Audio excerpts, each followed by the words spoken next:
Did you know that if you write to us and your questions get chosen and answered on our YouTube channel here, you win yourself a free e-learning course? And GQ ratio, that's his question. And his question is, what is HSS? Action! High sync speed. But before I go into high sync speed, let's talk about low sync speed. And what is sync speed? This is your shutter. It covers your sensor. So when you click on the shutter release button, the shutter opens completely, allowing lights to go in and hits the sensor. An image is created. And that's how the shutter moves. So some cameras move from left to right, some cameras move from right to left, some cameras move from top to bottom and bottom to top. Doesn't matter. But the fact is this, at one point, when it's fully open, the sensor is fully exposed. And then, 40 or 50 years ago, camera manufacturers realized that this is just not fast enough.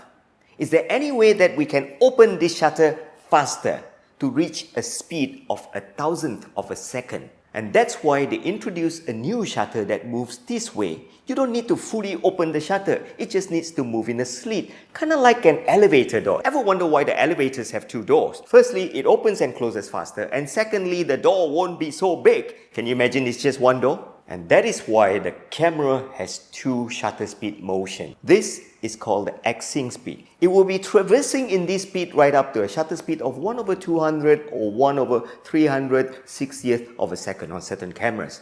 And once it's higher than this shutter speed, the camera's shutter speed would be behaving this way, moving in a slit.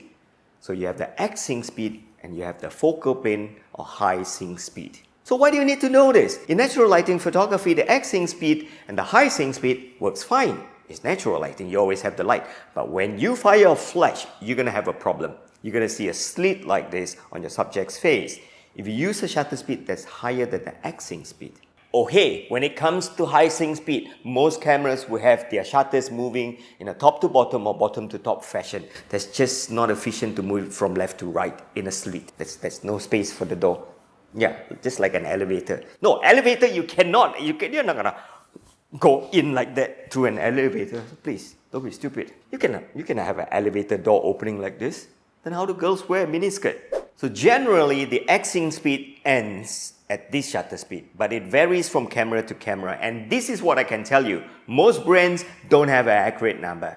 If you use this number, you're gonna see a band anyway. And I always precaution myself that the Axing Speed for all cameras ends at this number. So in this lesson, you learned that you have problem when you fire a flash in HSS. In the coming lesson, I'll teach you how you can overcome this elegantly. Hey, I hope you enjoyed today's lesson. If you do, hurry, head on to my website now because we are having our 11/11 promo. Look at the price. The Snappy series are just $1.11. That's unbelievable. And all these e-learning titles that you see on this page here, the price is $11.11. Check out the usual price. So hurry, head on to my website now, subscribe, enjoy the savings, and continue learning.